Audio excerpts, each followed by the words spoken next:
Bueno, pues vamos con la ley de vivienda. Vamos a ver, tú metes un comunista en una despensa o en un país, hacen lo mismo, empiezan a comérselo todo. Primero empiezan por borrarte la historia, luego empiezan a borrarte determinados derechos, luego empiezan a enfrentar una parte de la población con otra, les encanta. Esto de la lucha de clases, según ellos hay que enfrentar a hombres y mujeres, hay que enfrentar generacionalmente a los que están cotizando y a la gente que va a recibir la pensión, hay que enfrentar al gran empresario con el pequeñito, hay que enfrentar al del coche con el de la bici, les encanta. O sea, cuando hay una bronca y un comunista. Bueno, y acaban evidentemente en lo que acaban, quitándote la propiedad privada. Bueno, pues ya tenemos la norma que impide, el artículo 33 de la Constitución, ya se lo adelanto, no dice que seas dueño de lo que has pagado, que también, obviamente, sino que eres dueño de su explotación. No solamente eres dueño de la propiedad, es decir, de tener el bien registrado en el registro de la propiedad, es que también eres dueño del usufructo, de utilizarlo como te da la maldita gana. Pues ha salido una norma que dice, no, tú lo pagas y lo utilizo yo. ¿Por qué? Porque yo voy a coger tu vivienda y la voy a poner en alquiler al precio que me da a mí la gana. Te voy a quitar la rentabilidad y se la voy a acabar dando a quien yo quiera, porque así la utilizo como vivienda social, pero la has pagado tú, que eres el tonto social, y yo soy el listo social. Básicamente esto es lo que han sacado. Bueno, Diego Sánchez de la Cruz, bienvenido. ¿Qué tal, Carlos? No sé si compartes mi análisis sesudo. Es muy peligroso. Mira, los índices dicen Decirlo que o España... hacerlo. No, lo que está ocurriendo. Los índices dicen que España es el país número 17 de los 19 que hay en la eurozona protegiendo los derechos de propiedad así en genérico y el último de la cola protegiendo la propiedad física, es decir, las viviendas. Entonces, de los creadores de los ocupas en todas las comunidades autónomas llega pues la ley que efectivamente lo que hace es expropiar el usufructo, determinar en qué condiciones o no se puede pactar un alquiler normal y por lo tanto se rompe por completo un mercado ultra intervenido, como es por otro lado el de la vivienda. Fernando Quintero, el resultado de esto, claro, para tú comprarte una casa cuando sabes efectivamente, como dice Diego, que va a tener más protección el ocupa que tú, que en caso de que una persona se te cuele en casa no basta con aparecer y decir, mire, notario, registro, protocolo tal, aquí está, yo soy el dueño de esta casa, y te dicen, me parece muy bien, pues nada, pase aquí a la lista de damnificados. Cuando sabes eso, lo único que te puede llevar a poner tu vivienda en alquiler es que sepas que por lo menos va a haber una rentabilidad. Y esta norma te garantiza que no la va a haber. No, claro, una persona explota sus bienes o toma decisiones de inversión, como pueda ser tener una vivienda, por una cosa que se conoce en el mundo y que lo puede entender cualquier persona entre el binomio rentabilidad-riesgo. Es decir, si yo voy a tener un riesgo muy alto, voy a exigir una rentabilidad mayor.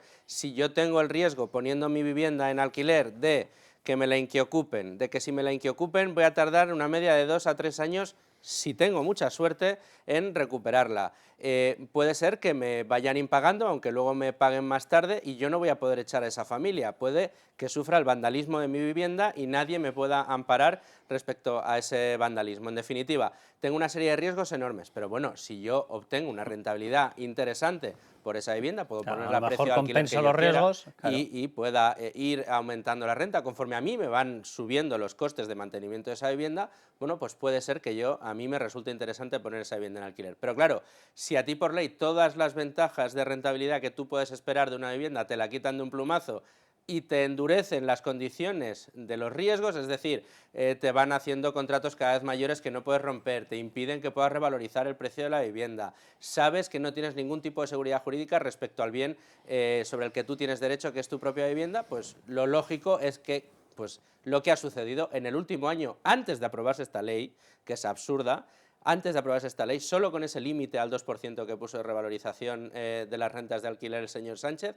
han salido del mercado del alquiler en España más de un 23% de la oferta, más de un 23% de la oferta, y se han disparado los precios. ¿Por qué? Pues porque al final el que lo decide poner de nuevas, como le han puesto todos esos límites, en lugar de alquilarlo a 1.000, lo alquila a 1.500, pero dice, bueno, como luego no me vas a dejar subir, lo subo ya al principio. Y si con lo lo ve cual, mal, directamente retira la vivienda y se acabó la historia. Exacto. Y además bueno, vamos, lo mismo que ha pasado, por cierto, en todas las capitales europeas donde ya se ha ensayado esta política. Empezando por Pero, lo dicho, vale, Berlín, si no nos Suecia. importa... O sea, esto ha pasado en Berlín, en Estocolmo, en París, en San Francisco, ha pasado en todo el mundo. Bien, nos da igual lo que haya pasado en el resto del mundo. Hombre, pues fíjense lo que ha pasado en España en el último año, que como bien dice Luis Fer, ya hemos aplicado esos controles y lo que está pasando es que sale vivienda del mercado del alquiler y por lo tanto alquilar se vuelve ya misión imposible. Subido un 14,5% en un año. Estás año. pidiéndole a un comunista, Diego, que analice la realidad. Dios bendito. Fíjate, soy Bendito, viva la generoso, utopía. Carlos, y si vengo con espíritu... Constructivo. Bueno, vamos a ver el resumen de Pedro Sánchez. Bueno, Pedro Sánchez, este hombre que ha conseguido que España sea el único país que no ha recuperado recuperado el poder adquisitivo previo al COVID. Bueno, pues con este aval de gran economista que tuvo que decir a alguien que se inventara la tesis suya, porque era incapaz ni de copiarla, pues tenemos este análisis. Nos saca del fracasado modelo neoliberal, de la especulación inmobiliaria, de la corrupción y la exclusión social, y sienta las bases de un modelo distinto que facilita el acceso a la vivienda. Que además de la movilización de 50.000 viviendas de la Sareb, vamos a financiar la promoción de otras 43.000 nuevas viviendas destinadas al alquiler a precios asequibles. Bueno, luego vamos a analizar también la veracidad, que es cero, de esta historia de voy a poner la Sareb. Bueno, os dejo una frase rápida que luego quiero escucharle a Belarra. ¿Esto es real o no es real? ¿Timo o no timo? El timo es una estafa a todos los españoles, ¿no? En Madrid. Del tocopiso. Si todas, El timo del tocopiso. ¿por qué le llaman banco malo? Porque esas viviendas no las quería nadie. De esos 50.000, 10.000 son solares, 15.000 no están habitables, otras 15.000 están ocupadas. ¿Y dónde están las que están? Pues donde no quería nadie aquellas viviendas, que por eso se las comió el banco malo. En Madrid, si todas fuesen habitables, solo habría aumentado un 0,1% la oferta. Recordamos que está bajando 0,08, ¿verdad? Pero es que eso fuera, sería si todos los pisos de la Sareb fueran habitables. Resulta que solo hay 5 listos para alquilar en Madrid. 5, se cuenta con los dedos de una mano. Cinco. De una mano. No, 5.000, no, 5. 5. Noticia ya de portada en varios diarios. Es que no tiene sentido. Recordemos que la Sareb se crea en 2012 para vender todo el activo tóxico, todas las viviendas y solares de los bancos, que no eran capaces los bancos de vender y que además habían bajado tanto de precio que fastidiaban los balances de los bancos. Han tenido desde 2012 hasta ahora 11 años, si no me fallan los cálculos. Lo que queda es lo peor de lo peor. Claro, de si en esos 11 activos, años no has podido vender, lo que no has vendido en 11 años es que directamente, y con los precios que hemos tenido de financiación, al 1% fijo, al 0,9% fijo, es decir, el dinero regalado, lo que no puedes vender es que es directamente invendible. Bueno, pues esas son las casas que curiosamente le quiere dar generosamente el señor Sánchez a los vendió una desfavorecidos. tesis falsa, no va a vender un piso falso. Bueno, vamos con Belarra, que esta es mi favorita, el concepto de propiedad privada de Belarra. Atención. La primera ley de vivienda de la historia de nuestra democracia. Probablemente este es el paso más importante que se ha dado en toda nuestra democracia para empezar a garantizar el derecho constitucional a la vivienda en el conjunto de nuestro país. Bueno, simplemente por anotárselo y recordárselo, que la Constitución no se ha modificado, señora Belarra. Que el artículo 47, que es donde aparece el derecho a disfrutar de una vivienda, no aparece recogido en un capítulo de derechos. Aparece recogido en un capítulo de principios rectores de la política de los gobiernos. Déjenme de historia. Lo que sí que aparece en un capítulo de derechos y deberes de los ciudadanos es el artículo 33, propiedad privada. Entonces dejen ya de inventarse todo, que de verdad que esto ya, raya la ineptitud máxima. Vamos a resumir lo que ha sacado esta norma, las claves de esta norma, y juzguen ustedes. Atención, bueno, subidas de alquileres. Resulta que solamente los propietarios, después de gastarte el dinero, de comprar una casa y de ponerla con el riesgo que implica en el mercado de alquiler, solo vas a poder subirle el 2% en el 23 y el 3% en el 24. Y estamos hablando de unos periodos en los cuales puede haber inflaciones del 6, del 7, del 8. Bueno, pues significa que comienzas, si es del 8, 8 menos 2, con 6 puntos de pérdida. Bueno, según Belarra y según Sánchez, esto es maravilloso para que haya más viviendas. Pues no quedará ni media, obviamente. Desde 2025, atención, sistema de fijación de subidas totalmente arbitrario. Es decir, cuando acabe este periodo, aquí la ley lo que dice es, a partir de este momento entraremos nosotros, que somos gobierno, y decidiremos cómo lo hacemos. ¿Perdón? ¿Seguridad jurídica? ¿Lo ven ustedes por algún lado? Es decir, aquí ya les digo que van a perder y aquí ya les adelanto que vienen los bucaneros. Y ya verán lo que hacen. El comité de expertos. Y ya verán lo que hacen. Bien, hombre, bien. Nos están dando garantías y nos están dando estabilidad para entrar en un mercado donde tú tienes que gastar 200.000, 300.000, 400.000 euros. Bueno, atención, imposibilidad de traslado de los costes hipotecarios, garantizado. No puedes mover lo que te sube el crédito hipotecario que tú has pedido para pagar la vivienda que pones en alquilar, pues te jorobas.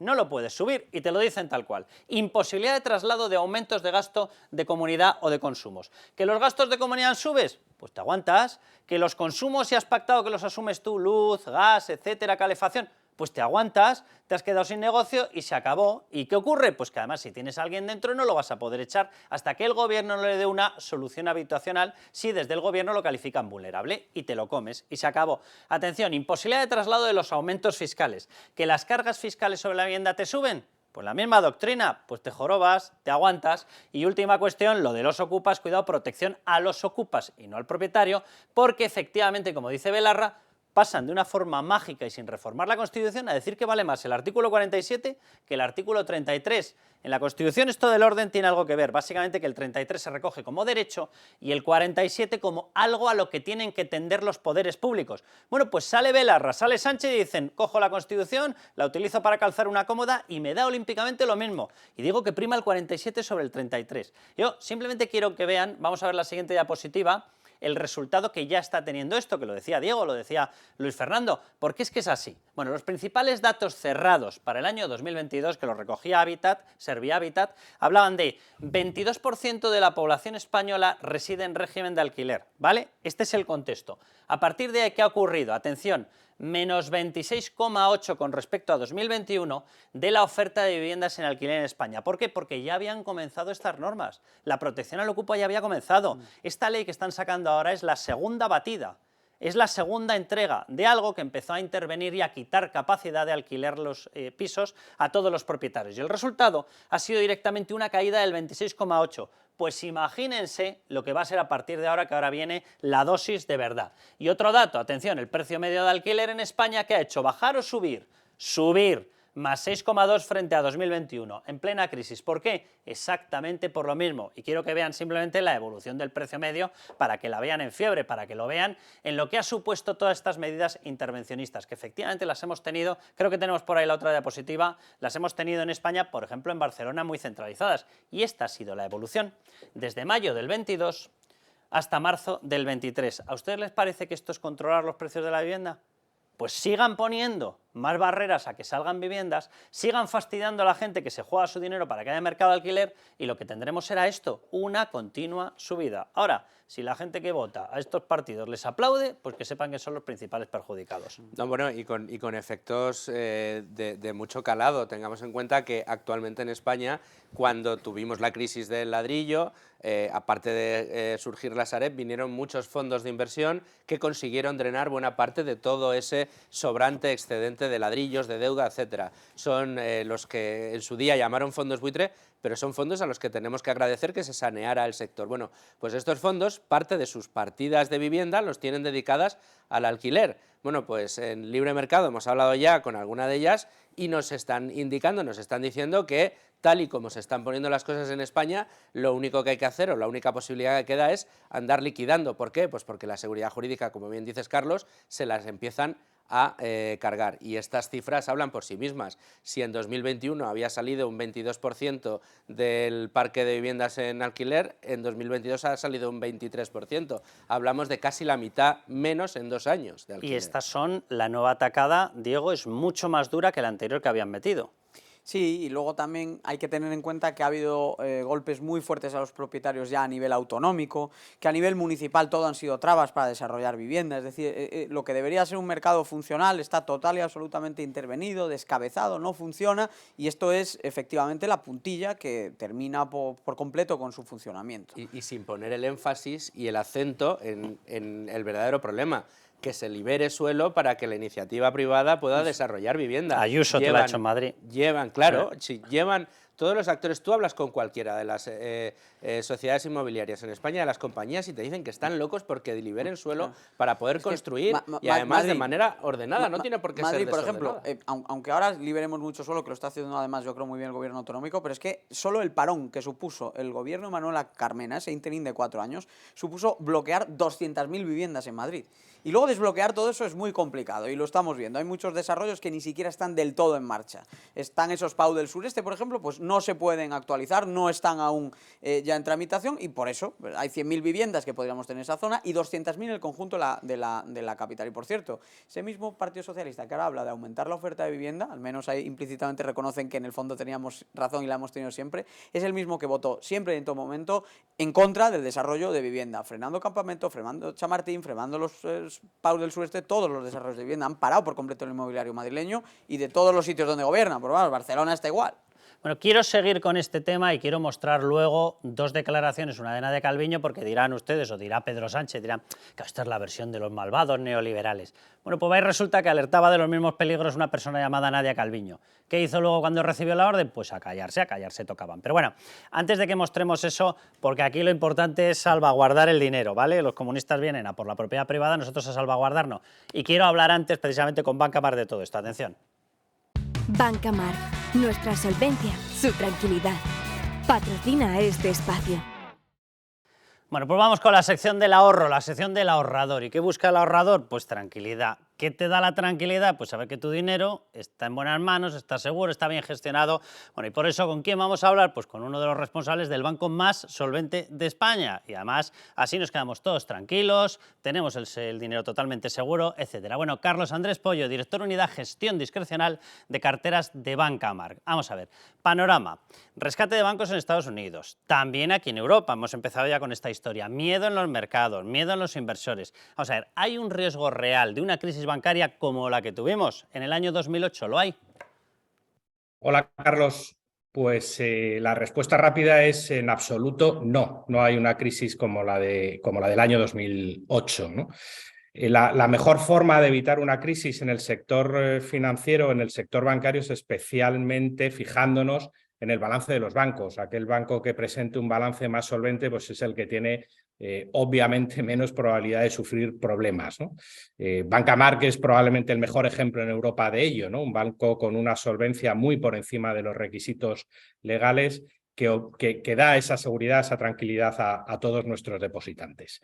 Pero volviendo en un segundo a tu pregunta, creemos que no tiene nada que ver con crisis pasadas. Ha sido una crisis financiera muy centrada en dos bancos, en dos pequeños bancos norteamericanos, que no tiene nada que ver con una crisis más reputacional y menos relacionada con la solvencia del caso europeo, del caso de Credit Suisse, pero desde luego hay dos motivos por los que creemos que no estamos en esa crisis financiera. Como digo, por la solvencia de los bancos en general y especialmente de los europeos, y segundo, por una respuesta muy potente por parte de los bancos centrales, limitando de forma muy clara los problemas a solo dos bancos en Estados Unidos y un banco en Europa, y tomando decisiones muy rápidas. Bueno, pues teniendo en cuenta este entorno, igual ya no es tanto de miedo, pero desde luego sí de nerviosismo en los mercados, como poco de nerviosismo. Sigue la guerra en Ucrania, estamos con todo el tema de la inflación. ¿Qué podemos hacer con nuestros ahorros? Muy sencillito, ¿qué podemos hacer? Pues efectivamente, Carlos, ¿no? Quizá la gran sorpresa es todo el ruido político, incluso bélico y económico que tenemos hoy en día en la economía y el buen comportamiento que están teniendo los mercados financieros, ¿no? Con una subida de las bolsas bastante fuerte en lo que llevamos de año 2023, pero sobre todo, y desde Banca March estamos insistiendo mucho, con un comportamiento extraordinario en la renta fija, en el mundo de la renta fija. Para nosotros 2023 es el año del resurgir de la renta fija. Llevábamos más de 10 años en el que la renta fija no era una opción alternativa o alternativa de inversión atractiva, y hoy sin duda lo es. Y de hecho, como podemos ver en los gráficos que acompañan esta entrevista, la renta fija es hoy una alternativa de inversión más atractiva que otras alternativas similares, como puede ser la rentabilidad que se obtiene por un alquiler o como puede ser el dividendo que se obtiene de una acción. Por tanto, el mensaje fundamental para los ahorradores y para los inversores es que sí, 2023 es un buen año para invertir, y es un buen año especialmente de invertir en renta fija, donde obtenemos, sin asumir riesgos elevados, rentabilidades muy por encima del 3, 3,5 y 4%. Bueno, pues ¿dónde está invirtiendo Banca March? Que es el banco más solvente de España, qué mejor cosa que seguir el ejemplo. Banca March, ¿por qué sectores está apostando en estos momentos? Pues Carlos, hace ya unos años, hace 5 años, en el 2018, Banca March apostó muy claramente por el concepto de inversión en megatendencias, ¿no? Por tratar de identificar aquellas grandes tendencias que con una visión de muy largo plazo pues podían dar como inversores una rentabilidad extra sobre otro tipo de sectores o sobre otro tipo de alternativas de inversión, ¿no? En aquel momento definimos un producto de inversión que llamamos Next Generation, que invertía en 3 grandes megatendencias, ¿no? La tecnología, la sostenibilidad del medio ambiente, la demografía y estilo de vida. Seguimos apostando por ellos, permanentemente nos hacemos una reflexión si estas temáticas o estas megatendencias tiene sentido. Identificamos muchos ejemplos por los que sí creemos que tiene sentido invertir, pues por ejemplo el crecimiento de la electricidad o de la demanda eléctrica en el mundo, por ejemplo el crecimiento exponencial de la inversión en energías renovables, ¿no?, frente a la inversión a la energía tradicional. Encontramos muchas alternativas de inversión en torno al mundo social también, la necesidad de educar cada vez a más gente, de dar una mejor nutrición a la gente.